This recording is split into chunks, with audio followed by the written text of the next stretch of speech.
دنیا میں اگر کوئی کسی کے لیے رویا ہے تو صرف آنسو بہا بہا کے، میں قربان جاؤں میرا نبی اپنی امت کے لیے جب بھی رویا ہے خون کے آنسو رویا ہے۔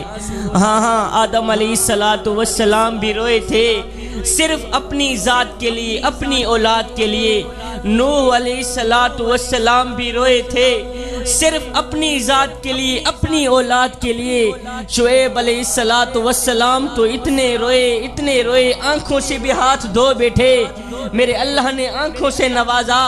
پھر حضرت سیدنا شعیب علیہ السلام اتنے روئے آنکھیں پھر جاتی رہیں، میرے اللہ نے فرمایا او میرا شعیب تو اتنا کیوں روتا ہے؟ اگر تو جہنم کے خوف سے روتا ہے، میں رب ہو کر وعدہ کرتا ہوں جہنم تم پہ حرام کرتا ہوں، اور اگر تو جنت کے لیے روتا ہے، میں رب ہو کر وعدہ کرتا ہوں ساری جنت ہی تیرے نام کرتا ہوں۔ اور میرے شعیب اب تو چپ ہو جا، اور میرے شعیب اب تو چپ ہو جا۔ شعیب کی چیخیں اور بلند ہونا شروع ہوئیں، شعیب رو کر کہنے لگے او میرے کریم رب تو جانتا ہے تیرا شعیب نہ تو جہنم کے خوف سے روتا ہے، تیرا شعیب نہ تو جنت کی لالچ کے لیے روتا ہے، او میرے کریم رب تیرا شعیب تو بس اس لیے روتا ہے کہ تو راضی ہو جا۔ 1,24,000 رسولوں اور پیغمبروں میں سے ہر ایک نبی رویا ہے، اپنی اولاد کے لیے رویا ہے، اپنی ذات کے لیے رویا ہے۔ میں قربان نہ جاؤں اپنے کریم نبی کے نام پہ کہ میرا نبی جب بھی روتا ہے امت کے لیے روتا ہے، اور قیام میں ہے تو امت یاد ہے، رکوع میں ہے تو امت یاد ہے، اور میرا نبی سجدے میں ہے تو امت یاد ہے، اور صبح ہے تو رب حبلی امتی زبان پہ ہے، شام ہے تو رب حبلی امتی زبان پہ ہے۔ کوئی ایسی محبت کرنے والا بھی ملے گا جو کہے اے میرے امتی کانٹا تیرے پیر میں چبھتا ہے، درد میں محمد کو ہوتا ہے، کانٹا تیرے پیر میں چبھتا ہے، تکلیف میں محمد کو ہوتی ہے۔ ایمان لانے کے بعد ایک شخص میرے نبی کی خدمت میں حاضر ہوا، آ کر کہتا ہے حضور آپ کی آمد سے پہلے، آپ کی تشریف آوری سے پہلے جاہلیت عروج پر تھی، جاہلیت کا زمانہ عروج پر تھا۔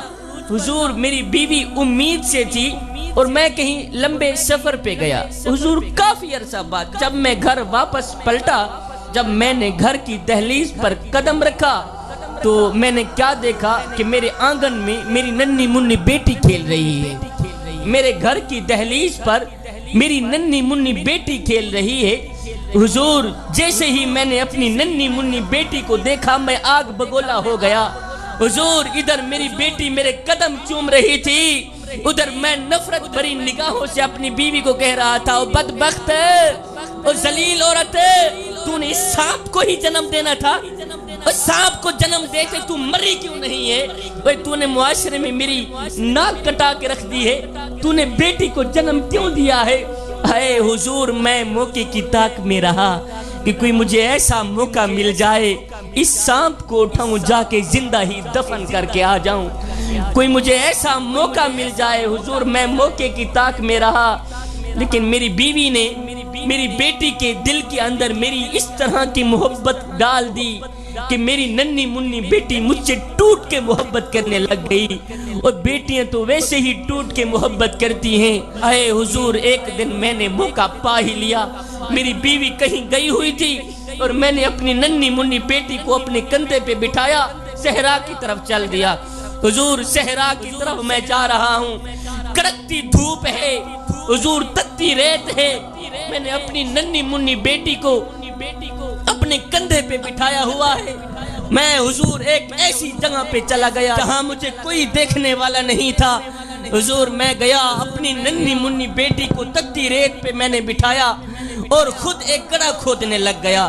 حضور کڑکتی دھوپ تھی، تتی ریت تھی، میں گڑھا کھود رہا تھا، ایک قبر کھود رہا تھا، کس کے لیے؟ اپنی بیٹی کے لیے، اپنی بیٹی کو زندہ دفن کرنے کے لیے میں گڑھا کھود رہا تھا۔ حضور تتی ریت تھی، کڑکتی دھوپ تھی، میرے چہرے سے پسینہ نمودار ہوتا گیا۔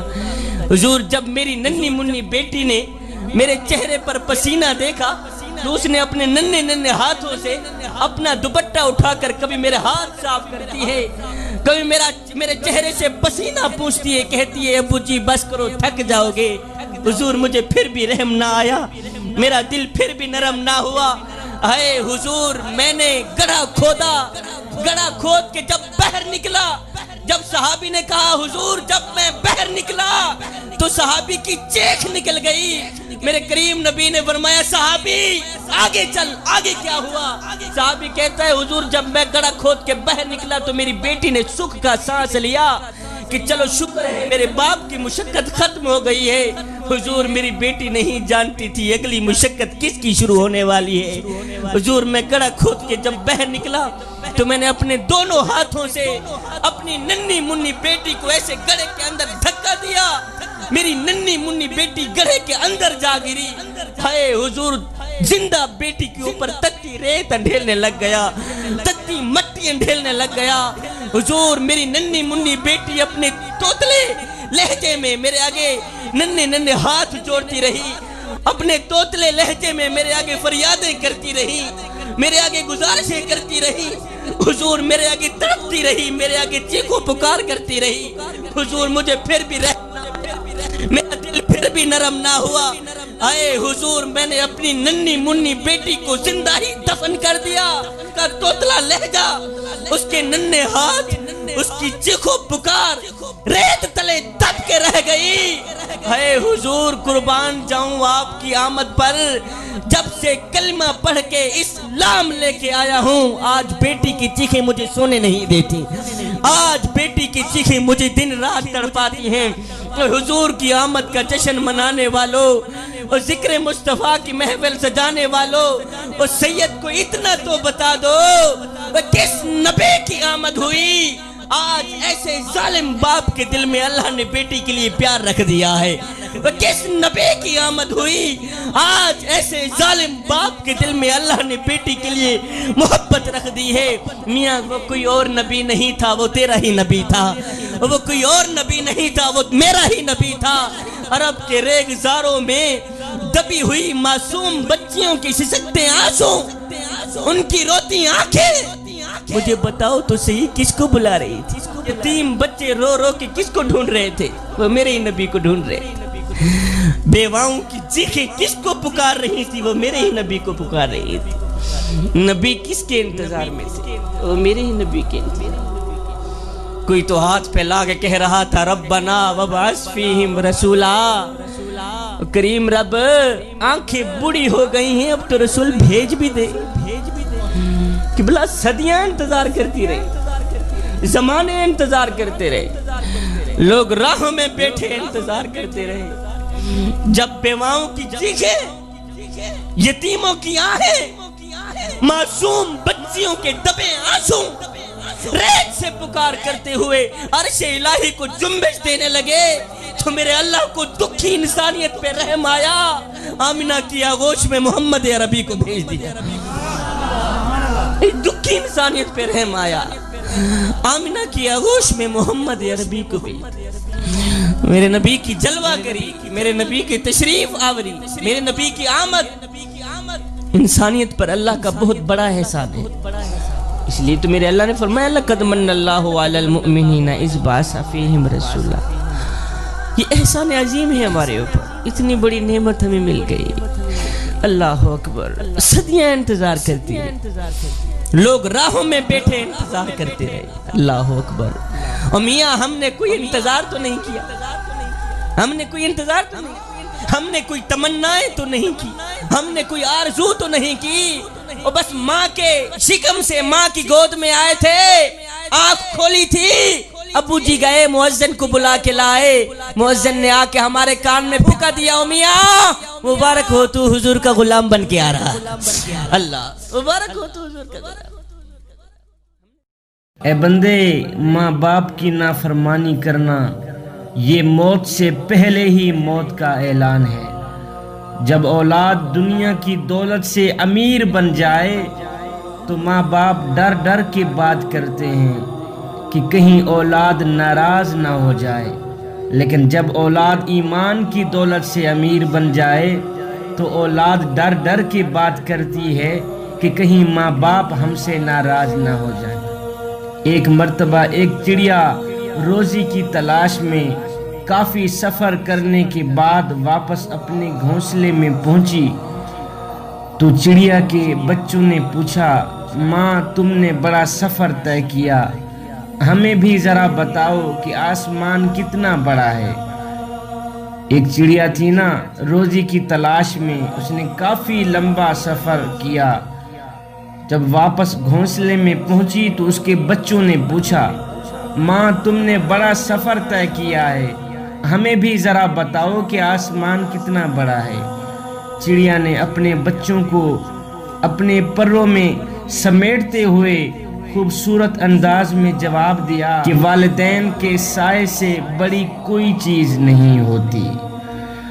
میرے کریم آقا نے فرمایا، اگر میری ماں زندہ ہوتی، اگر میری ماں زندہ ہوتی، کاش میری ماں زندہ ہوتی، میں نماز میں اللہ کے حضور کھڑا ہوتا، ماں آواز دیتی، او بیٹے محمد، میں نماز چھوڑ کر دوڑ کر ماں کے پاس چلا جاتا اور دنیا والوں کو بتاتا کہ ماں کی عظمت کیا ہوتی ہے۔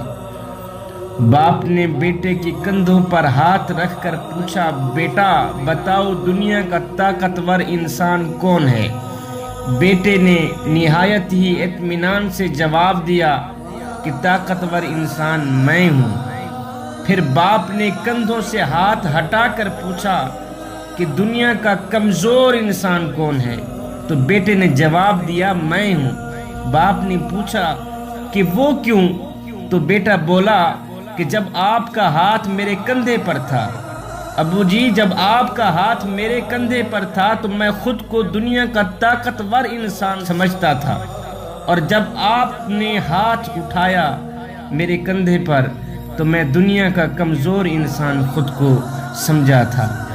اپنے ماں باپ سے اونچی آواز میں بات مت کیا کرو، جس دن یہ خاموش ہو گئے اس دن تم ان کی آواز سننے کو ترسو گے۔ اللہ اکبر۔ شرط لگی تھی دنیا کو ایک لفظ میں لکھنے کی، لوگ کتابیں ڈھونڈتے رہے، میں نے قلم اٹھائی ماں لکھ دیا۔ اے بندے جب روٹیاں 4 ہوں، کھانے والے 5 ہوں، تب صرف ماں ہی کہتی ہے بیٹا مجھے بھوک نہیں۔ بیوی کو عزت دو، اس لیے کہ پوری دنیا میں مرد کو اس کی بیوی سے بڑھ کر چاہنے والا کوئی بھی نہیں ہوتا۔ حضور علیہ السلام سے پوچھا گیا، حضور ہم پر بیویوں کے کیا حقوق ہیں؟ میرے حضور علیہ السلام نے فرمایا، جب تم خود کھاؤ انہیں بھی کھلاؤ، خود پہنو انہیں بھی پہناؤ۔ فرمایا میرے نبی نے کہ بیویوں کے چہرے پر مت مارا کرو اور انہیں برا بھلا بھی نہ کہا کرو، اور اگر کوئی ناراضگی کی بات ہو جائے تو انہیں گھر سے باہر مت نکالا کرو، دھکے دے کر حویلی سے باہر مت نکالا کرو۔ اللہ اکبر۔ ہمارے ہاں تو الٹی گنگا بہہ رہی ہے، ہم لاکھوں سنا دیں کوئی بات نہیں، اگر بیوی ایک بھی سنا دے تو فوراً ہماری زبان پر یہی جملہ گردش کرتا ہے کہ بکواس بند کر، اگر زیادہ بات کی تو پرچی ہاتھ میں پکڑا کر گیٹ سے باہر نکال دوں گا۔ یہی جملہ ہماری زبان پہ بار بار گردش کرتا ہے، طلاق والی پرچی ہاتھ میں پکڑا کر گیٹ سے باہر نکال دوں گا۔ نہ میاں نہ، جس خاتون کو، جس عورت کو میرے نبی نے خود عزت دی ہے، اگر آپ عزت نہیں دے سکتے تو نہ دیں، بے عزت تو نہ کریں۔ اگر آپ اس خاتون کی عزت نہیں کر سکتے نہ کریں، بے عزت تو نہ کریں، اس کو ذلیل تو نہ کریں۔ ایک بزرگ کے پاس ایک شخص آیا، کہنے لگا حضرت میری بیوی کے اندر یہ خامی ہے اور یہ خامی مجھے اچھی نہیں لگتی۔ بزرگ نے کہا کتنا عرصہ ہو گیا ہے تیری شادی کو؟ کہا جی 10 سال ہو گئے۔ کہا اچھا، اس کے اندر ایک خامی ہے اس لیے وہ تجھے اچھی نہیں لگتی بیوی؟ کہا جی ہاں۔ بزرگ نے کہا بھائی مجھے بتایا جائے کہ تیرے گھر سے باہر نکلنے کے بعد تیرے بچوں کی دیکھ بھال کون کرتی؟ اس نے کہا جی میری بیوی کرتی۔ اچھا تیری بیوی کرتی۔ کہا تیرے کپڑے کون دھوتی؟ کہا جی میری بیوی دھوتی۔ کہا تیرا جوتا پالش کون کرتی؟ کہا وہ بھی میری بیوی کرتی۔ کہا تیرے گھر کی صفائی ستھرائی، اللہ اکبر، تیرے گھر کے برتن کون مانجتی ہے، تیرا کھانا کون پکاتی ہے؟ کہا سب کچھ میری بیوی کرتی ہے۔ پھر بزرگ بولا کہ میاں افسوس کی بات ہے کہ اس کے اندر ہزاروں خوبیاں ہیں، اگر ایک کمزور سی خامی تیرے سامنے آ بھی گئی ہے تو اس کی ہزاروں خوبیوں پر پانی پھیرتے ہوئے تجھے شرم نہیں آتی؟ میرے کریم نبی نے فرمایا کہ اپنی بیویوں کو برا بھلا مت کہا کرو، نرمی سے عورت کی اصلاح کرو۔ اگر کوئی غلطی ہو بھی جاتی ہے، گھر میں 100 باتیں ہو جاتی ہیں، لڑائی جھگڑا ہو جاتا ہے، میرے حضور فرماتے ہیں نرمی سے اپنی بیوی کی اصلاح کیا کریں۔ عورت پسلی کی ہڈیوں کی طرح ہے، اگر تم اسے بالکل سیدھا کرنا چاہو گے تو تم اسے توڑ بیٹھو گے، یعنی جدائی کی نوبت آ پہنچے، طلاق کی نوبت آ پہنچے۔ فرمایا اگر تم عورت سے فائدہ اٹھانا چاہتے ہو تو تم اس کی خوبیوں سے فائدہ اٹھایا کرو، یعنی بیوی کی خوبیاں بیان کیا کرو۔ اگر تم اپنی بیوی سے فائدہ اٹھانا چاہتے ہو تو اس کی خوبیاں بیان کیا کرو۔ بیوی شوہر کے ہمراہ کبھی ہار نہیں سکتی، کبھی بھی نہیں ہار سکتی، چاہے کتنے ہی برے حالات کیوں نہ پیش آ جائیں، بیوی ہمیشہ شوہر کے ساتھ مل کر حالات کا مقابلہ کرتی ہے۔ کبھی نہ ہارنے والی عورت کا ساتھ جب شوہر سے چھوٹ جاتا ہے تو عورت تھک کر بیٹھ جاتی ہے، جب شوہر کا ساتھ چھوٹ جاتا ہے تو پھر عورت ہار جاتی ہے۔ میرے حضور نے فرمایا عورت میں اگر ایک برائی ہے تو دوسری اچھائی بھی ہے، اسے دیکھ کر عورت کا حیا کر لیا کرو۔ اچھائی کون سی ہے؟ فرمایا عورت شوہر کے ایمان کی حفاظت میں بہترین مددگار ہے۔ میرے حضور فرماتے ہیں تمہاری بیوی تمہارے ایمان کی حفاظت میں بہترین مددگار ہے، ورنہ شوہر کسی گناہ میں مبتلا ہو کر ایمان کا نقصان کر دے تو آخرت برباد ہو جائے گی نا۔ اپنی ماں اور بیوی دونوں کو بے پناہ عزت دو، بے پناہ عزت، کیونکہ ایک تمہیں دنیا میں لائی اور دوسری ساری دنیا چھوڑ کر تیرے پاس آئی، لہٰذا ان دونوں کو بے پناہ عزت دیا کرو۔ بیوی کو عزت دو اس لیے کہ پوری دنیا میں مرد کو اس کی بیوی سے بڑھ کر چاہنے والا کوئی بھی نہیں ہوتا۔ اپنی بیوی کو کبھی بھی دکھ نہ دینا، کیونکہ بیوی کی دنیا بہت چھوٹی ہوتی ہے، اپنے شوہر سے شروع ہوتی ہے اور شوہر پر ہی ختم ہوتی ہے، اس لیے بیوی کو دکھ نہ دیا کریں، درد نہ دیا کریں۔